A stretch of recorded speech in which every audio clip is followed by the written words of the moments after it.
Come back once more. This is Inside Politics. President Uhuru Kenyatta has sent a congratulatory message to his Tanzanian counterpart, John Pombe Magufuli, following his re-election in the just concluded general election.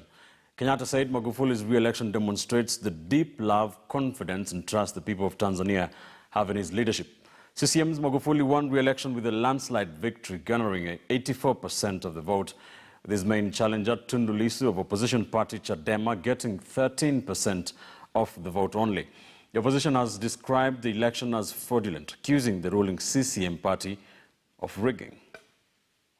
Ya taifa uchaguzi inamtangaza Mheshimiwa Dr. John Pombe Joseph Magufuli, mgombea wa kiti cha rais wa Jamhuri ya Muungano wa Tanzania kupitia Chama cha Mapinduzi CCM, ambaye amepata kura nyingi halali kuliko wagombea wengine, amechaguliwa kuwa rais wa Jamhuri ya Muungano wa Tanzania na Mheshimiwa Samia Suluhu Hassan amechaguliwa kuwa makamu wa rais wa Jamhuri ya Muungano wa Tanzania, naye kupitia Chama cha Mapinduzi CCM katika uchaguzi wa rais uliofanyika tarehe 28 mwezi Oktoba mwaka huu.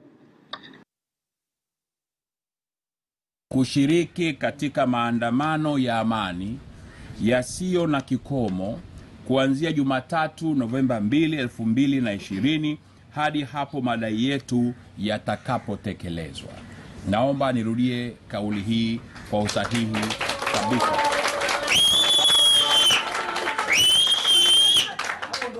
Narudia.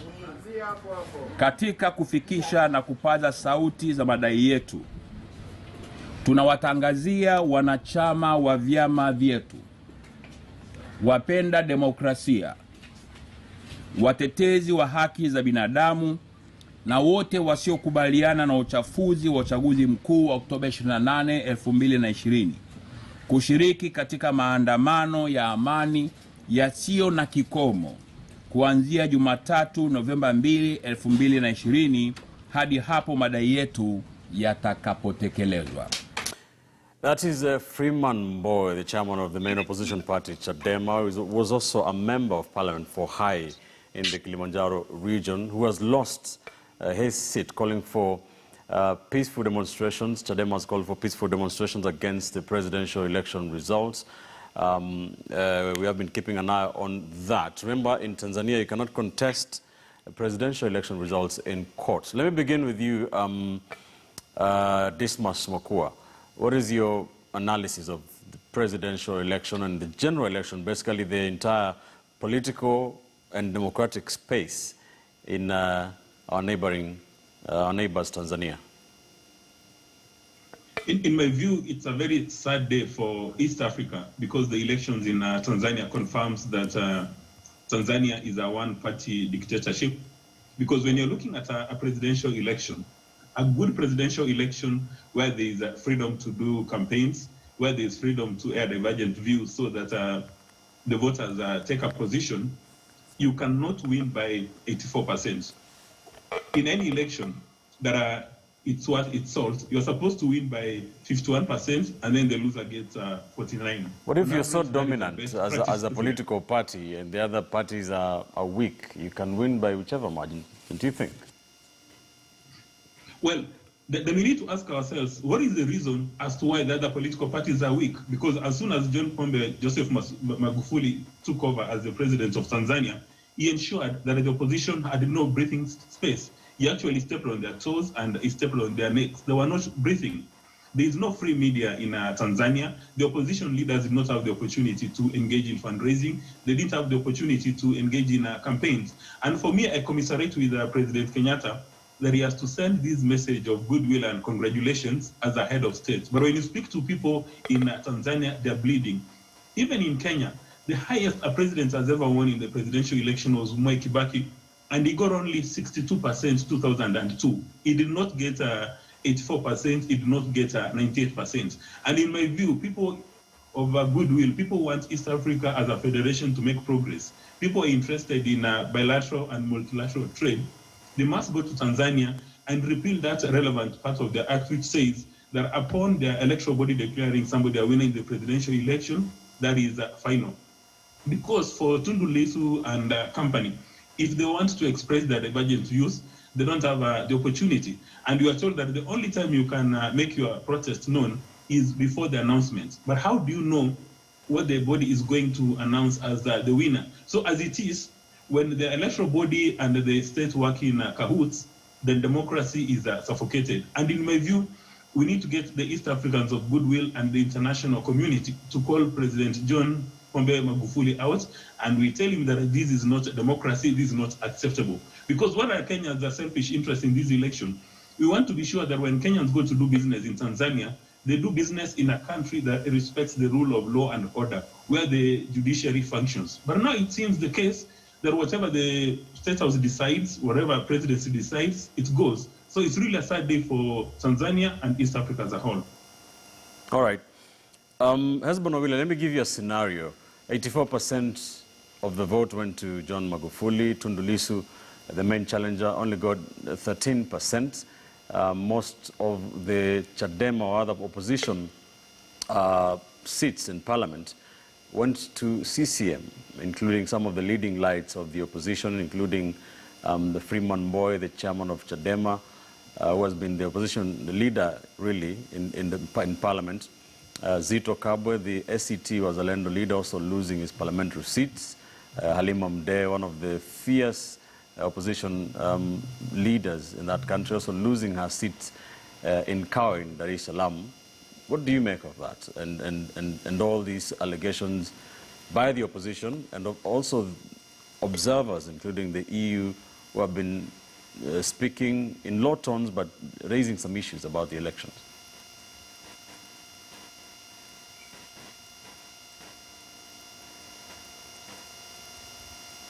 Can you hear me, Husband? Yes. I think a number of things come to the fore. One is that in Tanzania, for instance, you realize that their democracy is highly entrenched within the political party, and that is Chama cha Mapinduzi. And since the Fifth Republic in Tanzania, that is the coming to power of President John Pombe Magufuli, a number of organizations, independent organizations that survey the socio-political and economic environment, have raised concerns about freedom of the media, civil liberties in Tanzania. And to a large extent, there has been a constriction of that civil space and civil liberties, including the laws that they've enacted. And one of the critical things in a democracy is the media, and a free and independent media. And what successively Magufuli has done or has been accused of doing is clawing back on the freedom of the media and the liberties that individuals have in this society. But this should also be put in context. What is the society that Tanzania is? And I think the society that Tanzania is has given Chama cha Mapinduzi a lot of clout in terms of how to manage the affairs of the country. A 2017 study, for instance, found out that compared to Kenyans and Ugandans, Tanzanians are more likely to agree that too much negative reporting can harm the country. And if you look at what has happened between 2015 to date, there hasn't been a lot of media criticism of John Pombe Magufuli. And even in the last parliament, a lot of opposition politicians in Tanzania did not have that free space to articulate their issues. And this was seen coming. I mean, this is something that they've prepared and made easy for them to have that kind of a landslide victory. And the issues that not just the media is raising, even independent organizations are raising, issues of electoral fraud, issues of intimidation, issues of clamping down on opposition. They actually have a law that does not allow political parties to engage with non-national organization, in capacity building and all that. And if you have to do that, you have to go through the political parties. There is a political parties body which is controlled by the Chama cha Mapinduzi. So successively, what we may want to ask ourselves is, how has the Fifth Republic in the Republic of Tanzania made it easy for them to have this kind of an election that most of the observers are claiming to be fraudulent. And then secondly, it's also important to understand the dynamics in Tanzania, that the society in Tanzania is a lot more critical of people who are negative. And therefore, there hasn't been a lot of negative coverage of what the government has been doing.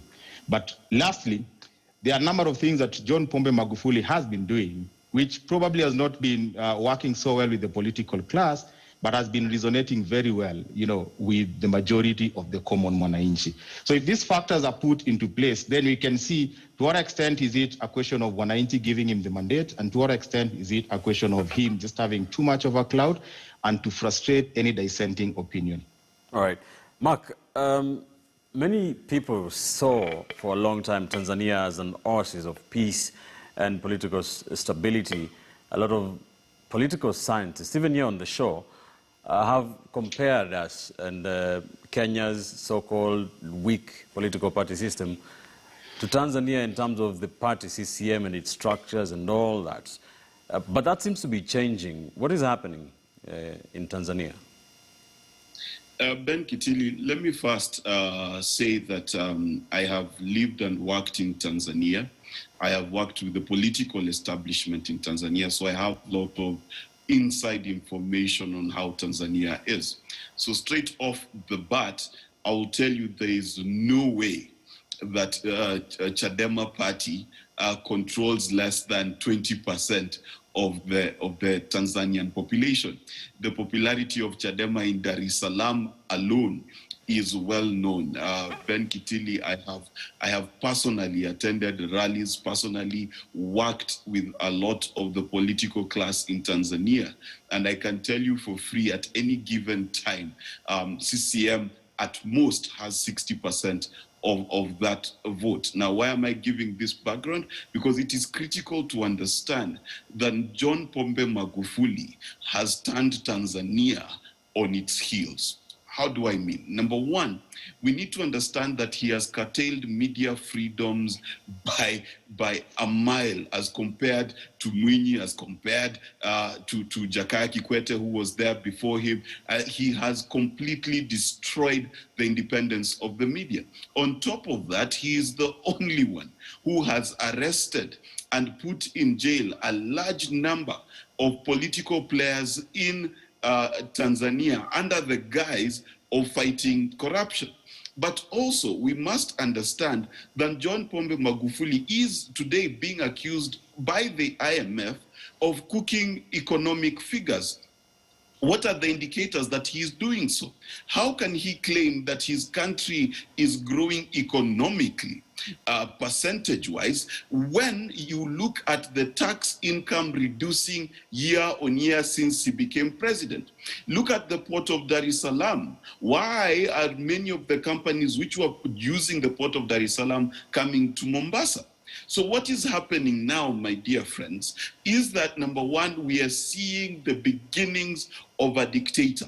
If you do not believe me, look at how Yoweri Kaguta Museveni used to speak in the 80s and compare him now. John Pombe Magufuli has set the stage, for a referendum, which is why you understand that he had to win more than 80% of the seats in parliament to ensure whatever constitutional amendments he wants can be done. And I can bet you in 2 years what that amendment will be. It is one which in Kenya we cannot even imagine.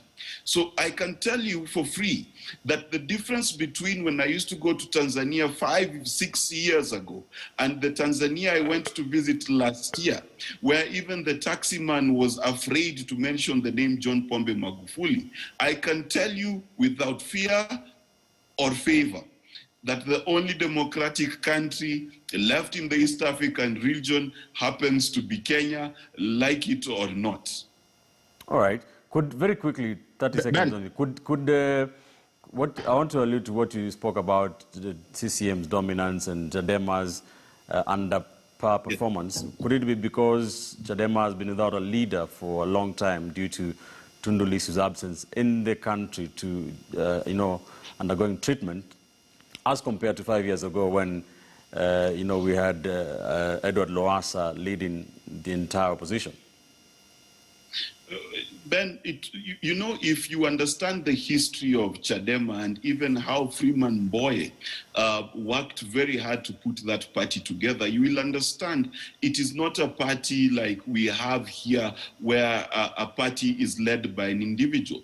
Chadema is a party that has institutions, a party that has membership, a party, by the way, that is funded by its own members. Yes, Tanzanians put their money together to fund the Chadema party. So it is not an individual party. And in fact, the former presidential candidate, who was also the former prime minister of Tanzania, only joined Chadema a year and a half before the election. So Chadema is a party that has a lot of support. It has loyal support. All right. And it has local money-paying card-holding members. All right. Very quickly, Gloria, is John Pombe Magufuli a political giant or a tyrant?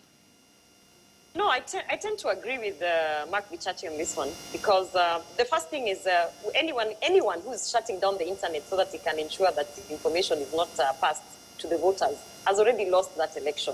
So I actually do believe that the fact that there's no transparency in how this election was carried out. There was all this allegations of irregularities in the process, and just gagging down the media by shutting down the internet. I feel if you're very confident in yourself as a leader, and if you're very confident that indeed you have the majority, there are certain gimmicks and political underhanded strategies that you're not going to use. So I actually tend to, my feeling on this particular election is, we could be going, Tanzania could be going in the direction of having a president for the next 70 years. And the fact that their constitution is actually not very strong on pushing for the democratic rights of the people as well is a serious thing, because it means now you have a leader who's actually for the idea that for as long as he can manipulate certain things and for as long as he can find a way to just hold on to that seat, he will actually legalize and put systems to ensure that he's going to be the president, for God knows how many years. All right. And I think the learning thing here that we have to look at as Kenyans and as we were following this election in Tanzania is that first things first, go to the voters and tell the voters what you want to bring to them.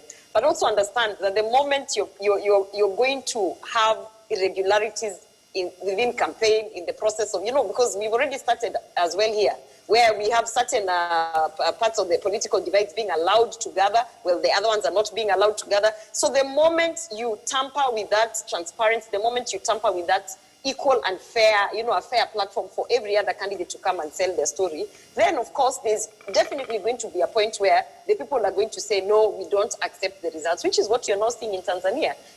He's calling for a peaceful demonstration against, these results that are out there, because of course they feel that it was not fair, it was not transparent. So we need to figure out our IEBC issues, because if we are not careful with this, we might end up in a situation like what Tanzania is dealing with now, where you have a majority of the population not accepting the results of this election. All right, it is something we'll continue to keep an eye on. We have a team down in Tanzania. Shall continue to keep you updated on what's happening in our East African neighbors. Time for one final quick commercial break here on Inside Politics. Don't go anywhere. When we come back, we shall be giving you the final chances. We do always to have the final say. Be sure to call us in studio with your views, comments, and questions. Thanks.